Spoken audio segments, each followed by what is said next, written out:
The 4 Steps to the Epiphany, by Stephen Gary Blank. Introduction. Imagine for a moment that it's the late 1990s. The internet is booming. Anything seems possible. A company called Webvan appears, and it's not just a company, it's an earthquake. Their idea is electrifying. They're going to revolutionize the grocery business. No more walking down aisles, no more waiting in checkout lines. You just point, click, and your groceries appear at your door the very same day. The smartest investors in the world pour money into this idea. Not a little money. They raise over $800 million. That's more money than most countries see in a year. They build enormous, futuristic warehouses with robots and conveyor belts whizzing around. They buy fleets of delivery trucks. They hire the most seasoned CEO they can find. And their first customers? They love the service. On paper, Webvan is doing everything right. They are following the textbook for how to launch a business. And yet, just 24 months later, the company is bankrupt. Vanished. The warehouses are empty, the trucks are sold for scrap, and that $800 million has evaporated into thin air. What on earth happened? It wasn't a failure of technology. It wasn't a failure of effort. Webvan failed because they followed a map that led them straight off a cliff. They executed a perfect plan for a world that didn't exist. They built a magnificent solution for a customer who wasn't ready to buy. For decades, we've been told that to build a business, you follow a straight line, come up with an idea, develop the product, then release it to the world and start selling. This is the path to disaster, the path that Webvan and thousands of other startups have followed into oblivion. But what if there's another path? A path that isn't a straight line, but a series of loops and learning. A path not to disaster, but to epiphany. Today, we're going to explore that path.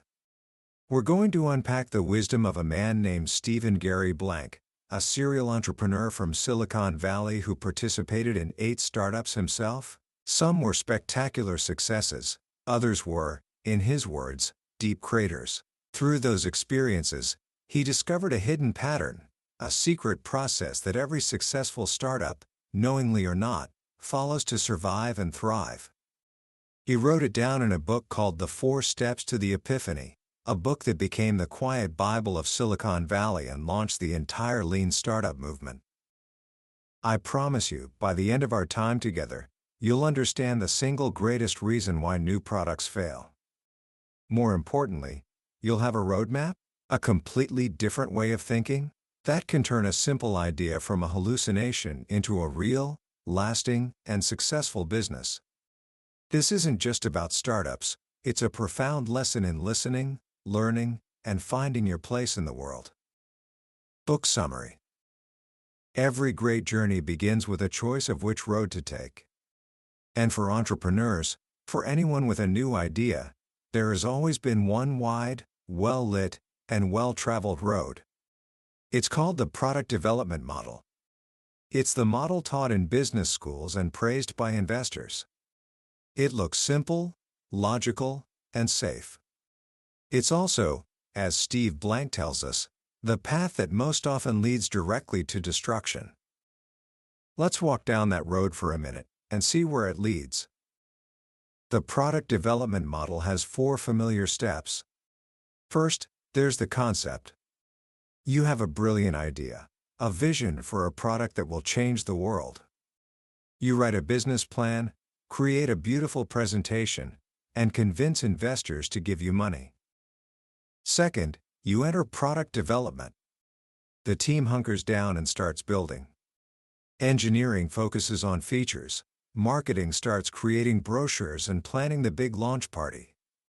Everyone is working hard, heads down, focused on a single, shining goal on the horizon. Third is the alpha/beta test. You let a few friendly users try out the product to find the bugs, while the marketing and PR teams start creating buzz. The clock is ticking. And finally, the 4th step, Launch. This is the big day, the first customer ship. The product is released to the world. The sales team is hired and given quotas, and the marketing budget is unleashed. Everyone holds their breath, waiting for the flood of customers to arrive. This is the model Webvan followed. Religiously. They had the concept: online groceries. They spent hundreds of millions developing the product, the website, and the robotic warehouses. They did a quick test. And then they launched with a massive bang, scaling up as fast as they could, hiring hundreds of employees and signing billion-dollar deals to build more warehouses across the country. But there's a fatal flaw hidden in plain sight in this model. Look at those 4 steps again: concept, development, test, launch. Ask yourself one simple question: where are the customers? They're not there. They are an assumption. They are a ghost that everyone hopes will materialize on launch day. The entire model is focused on one thing: building and shipping a product. It operates under a dangerous and unspoken prayer: if we build it, they will come. Steve Blank's great epiphany was realizing that this is precisely where everything goes wrong. Startups don't fail because they fail to build a product. They fail because they fail to find customers and a profitable business model. The greatest risk for any new venture isn't in the engineering lab, it's out in the world, in the messy, unpredictable realm of human beings. Successful entrepreneurs, Blank noticed, didn't follow this path.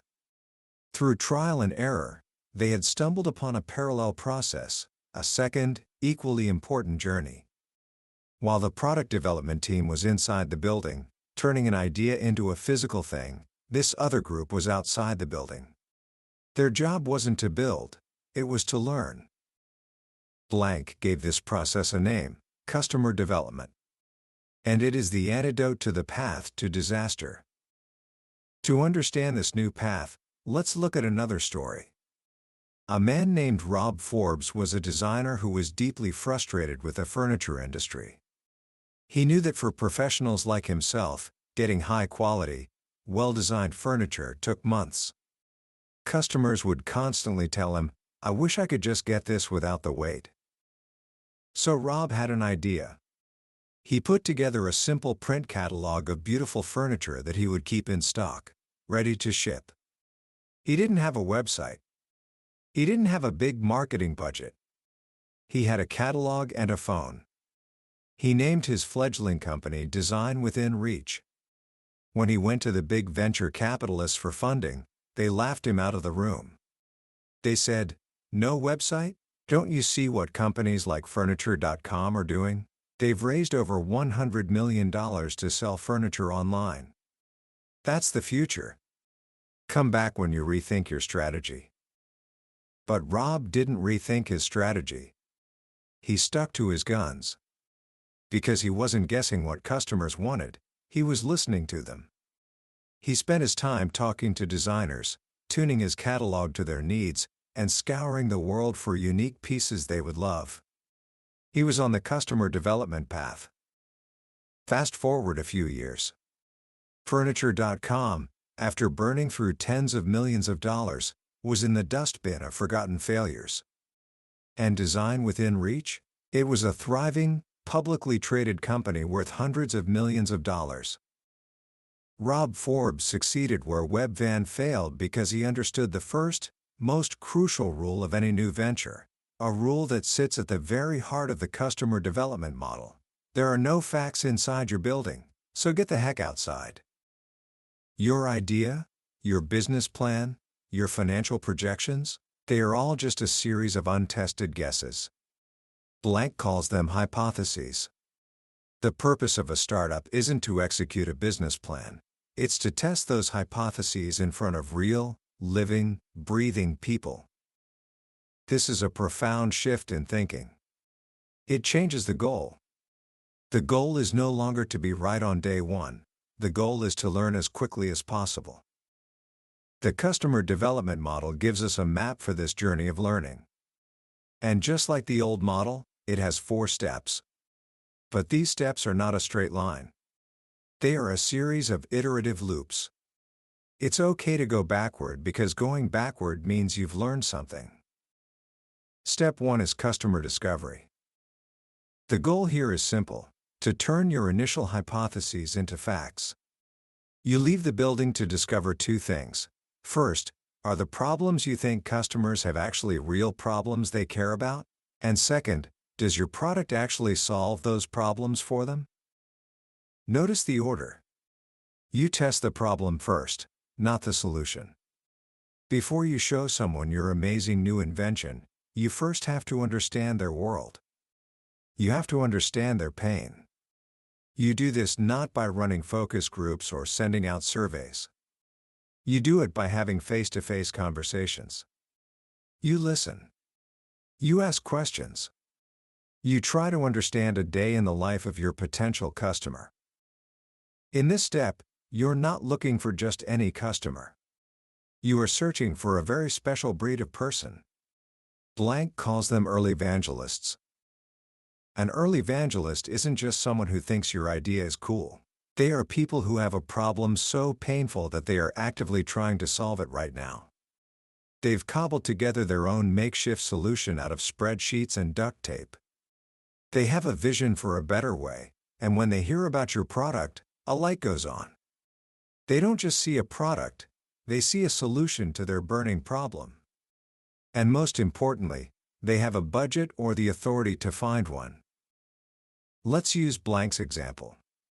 Imagine you've developed software to help banks with long lines on payday. You walk into the first bank and tell the president, "I can solve your long line problem."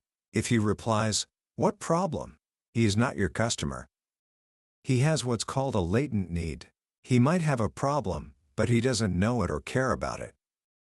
You go to the next bank, and the president says, "Yes, we have a terrible problem with long lines. I feel so bad. I hand out water to people waiting." This person is aware of the problem, but he's not motivated to find a real solution. He's not an early evangelist. But then you walk into a third bank, and the president's eyes light up. He says, "It's a nightmare. We're losing business because of it. I've actually tasked our IT department to build a custom solution, but it keeps crashing. If you have something that works, I have a budget of $150,000 to solve this." Bingo! You have found an early evangelist. These are the people you build your first product for. Not the mainstream, not the masses. You build it for the few who feel the pain the most. Your job in customer discovery is to find these people and confirm that your vision matches their reality. If it doesn't, you don't keep building. You go back, you change your hypotheses, you pivot, and you go out and test again. This is the first loop. Step 2 is customer validation. Now that you think you've found customers who have a problem your product can solve, it's time to prove it. The goal of customer validation is to get your first paying customers. This isn't about generating massive revenue, it's about getting proof. The proof is a purchase order. It's someone giving you real money for your unfinished, unproven product. This is the hardest sale you will ever make. You don't have a big sales team. In fact, Blank argues that the founders themselves must be the first salespeople. Why? Because you're not executing a sales plan yet. You're still learning. A professional salesperson is trained to execute a repeatable process, but you don't have one yet. You are still inventing it. Your job here is to create a repeatable sales roadmap. By selling to those first few early evangelists, you learn what it takes. Who do you need to talk to? What do they need to hear? Who makes the final decision? Who are the saboteurs who might try to block the sale? You map out every step of the process until you have a playbook that someone else could follow. This is the most critical checkpoint in the entire model. If you can't find a group of customers who will buy your product, and you can't create a repeatable process to sell it to them, you do not have a business. You have a hobby. The model forces you to confront this reality. If you fail here, you don't move on. You loop back to customer discovery to rethink your customer, your problem, or your product. This loop, from discovery to validation and back again, is the engine of a successful startup. It keeps you from making Webvan's mistake. It prevents you from scaling a business that doesn't exist yet. It keeps your burn rate low until you have validated your business model with cold, hard cash. Now, before we move on, there's a crucial idea that Blank weaves through this whole process. It's the concept of market type. It's the answer to the question, what kind of world is your startup being born into? Because, as he says, not all startups are alike. And using the wrong strategy for your market type is like trying to use a map of New York to navigate the streets of London. He breaks startups down into 4 basic types. The first is a new product in an existing market. This is when you are entering a market where customers and competitors are already well known. Your goal is to be better, faster, or cheaper. Google was a new search engine in an existing market dominated by companies like AltaVista. Their value proposition was simple: we deliver better results. The second is a new product in a new market. This is the hardest of all. You're creating something that has never existed before. There are no customers, no competitors, and no playbook. When Palm Computing introduced the first PDA, they were creating a new market. Their challenge wasn't to be better than the competition. Their challenge was to educate people on what a PDA even was and why they would need one. This is a long, expensive journey of evangelism. The third and fourth are a bit of a hybrid, resegmenting an existing market. You can do this in 2 ways. You can resegment as a low-cost entrant, offering a good enough product for a much lower price, like Southwest Airlines did in the airline industry. Or you can resegment by creating a niche, targeting a specific group of customers within a larger market with a product tailored just for them. Think of In-N-Out Burger. The fast food market was dominated by McDonald's, but In-N-Out focused on a niche of customers who wanted a simple menu with extremely high-quality, fresh ingredients.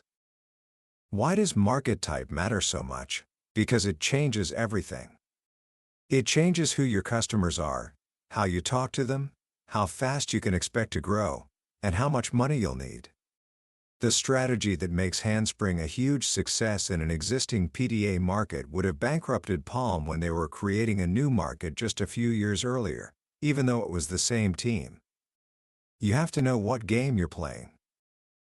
Once you've successfully gone through the loops of customer discovery and customer validation, once you have paying customers and a repeatable sales roadmap, only then are you ready for the final 2 steps. Step 3 is customer creation. This is where you finally get to cross the chasm from your early evangelist to the mainstream market. This is where you start to spend money on marketing to create demand. But how you spend that money depends entirely on your market type. If you're in an existing market, you launch an onslaught. You compete head-to-head on features and performance. If you're in a new market, you do the opposite. You don't do a big, expensive launch. You run an early adopter campaign, focusing on nurturing your small base of visionaries and using their enthusiasm to create a tipping point where the idea spreads organically. This is where the company Photos to You went wrong. They were creating a new market for online photo printing but launched with a massive, expensive branding campaign as if they were in an existing market. They almost went bankrupt because they were trying to create demand in a market that didn't exist yet. And if you're resegmenting a market, you run a niche launch, focusing all your resources on dominating that one small slice of the market you've carved out for yourself. Step 4 is company building. This is the final transition. It's where the startup stops being a temporary organization in search of a business model and begins to scale into a real company. You move from the informal, learning-oriented customer development team to formal departments with VPs of sales and marketing. But even here, there's a trap. Many companies, once they find success, try to become big companies too quickly. They replace the chaotic, creative culture of the startup with rigid processes and bureaucracy. The founder, who thrived on chaos and vision, often struggles in this new environment and is sometimes replaced. Blank saw this happen again and again. He tells the story of Mark, a brilliant founder of a company called Betasheet, who was a visionary leader in the early days but couldn't adapt as the company needed to grow and add structure. He fought the processes, alienated his team, and was eventually forced out by his board. The company then hired a traditional CEO who installed a rigid, process-driven culture. And for a while, it worked. But when the market shifted, the company had lost its soul. It had forgotten how to innovate, how to learn, how to respond. The innovators were all gone. And within a few years, the company failed. The lesson is that even as you grow, you must never lose the capacity to learn and respond. You need to transition from an organization run by a single visionary founder to what Blank calls a mission-centric organization. This is a company where everyone, from the CEO down to the newest hire, understands the company's mission and is empowered to make decisions to further that mission. It's a culture of trust and initiative, not just top-down commands. It's how a company scales without becoming slow and stagnant. It's how it survives for the long haul. This four-step journey, discovery, validation, creation, and building, is a radical departure from the old way of thinking. It's not a neat linear process. It's messy, iterative, and deeply human. It forces you to stop pretending you have all the answers and instead gives you a framework for asking the right questions. It's a path built on humility, on the courage to be wrong, and on the relentless pursuit of one simple thing: a customer. Commentary. When you really boil it down, the wisdom of the 4 steps to the Epiphany rests on one revolutionary idea: a startup is not a smaller version of a large company. A large company executes a known business model. A startup is an organization formed to search for a repeatable and scalable business model. Think about that for a moment. The entire purpose of a startup, in the beginning, is not to sell, not to build, not to market, but to search. It's a temporary organization, and once it finds that business model, it stops being a startup and starts becoming a real company. This single idea, which Steve Blank championed, changed the world of entrepreneurship forever. Before this book, founders were measured by how well they executed their initial business plan. After this book, they were measured by how quickly they could learn, adapt, and find a plan that actually worked. Why does this matter so much, especially today? We live in a world where it seems like everyone has an idea for the next big thing, the next app, the next world-changing service. It's easy to fall in love with your own idea. It's easy to lock yourself in a room for a year and build what you believe is a perfect product. This book is the cold, hard, but ultimately kind dose of reality that saves you from that fate. It saves you your time, your money, and your sanity. It teaches you to do the one thing most of us are afraid to do: expose our precious idea to the harsh judgment of the real world, early and often. The book's most enduring mantra is "Get out of the building." It's a simple command, but it's a profound philosophy.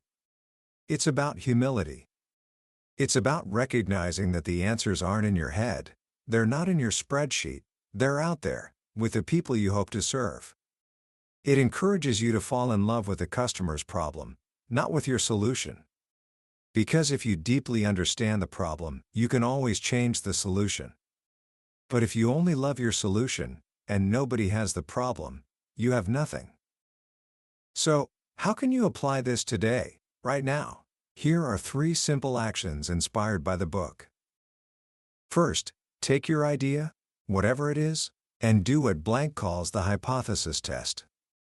On a single piece of paper, or even a napkin, write down your best guesses. Who, specifically, is your customer? What, specifically, is the problem you think they have? And what is the simplest version of your product that can solve that problem? Don't write a novel. Just your core assumptions. Second, get out of the building.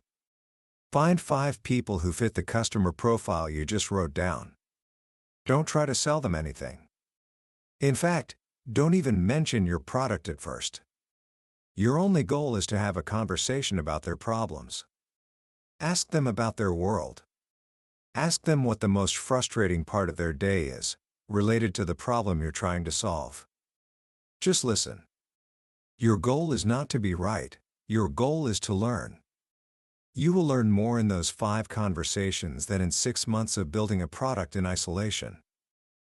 Third, ask yourself the market type question.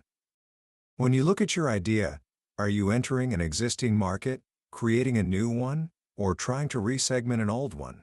This one question will change everything about your strategy, from how you talk about your product to how you plan your launch. Answering it honestly can save you from making catastrophic mistakes down the road. In the end, this book reframes entrepreneurship not as an act of brilliant execution, but as an act of relentless discovery. It's a hero's journey, as Blank himself calls it. You start with a vision, a hope of what could be, and you step out into a world shrouded in uncertainty.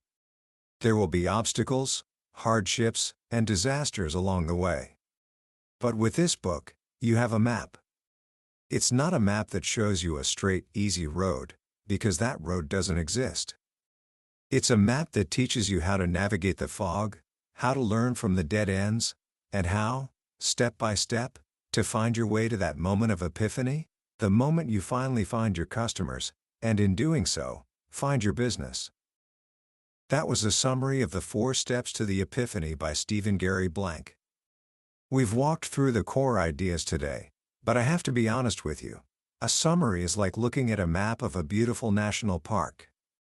You can see the layout, you can see where the mountains and rivers are, but it's nothing like actually walking the trails yourself. The real magic of this book is in the details, the worksheets, and the deep, practical wisdom that comes from an author who has been in the trenches. This summary is your map, designed to help you decide if this is a journey you want to take. If anything we've talked about has sparked something in you, if you have an idea that just won't let you go, I encourage you to grab a copy. Reading it isn't just about learning business strategy, it's an experience that could genuinely change how you bring your ideas to life. Also, if you found this journey valuable, I'd be grateful if you'd hit that like button and subscribe. We explore a new, life-changing book from the billionaire's bookshelf in every episode, and I'd be honored to have you join us as we continue to learn and grow together.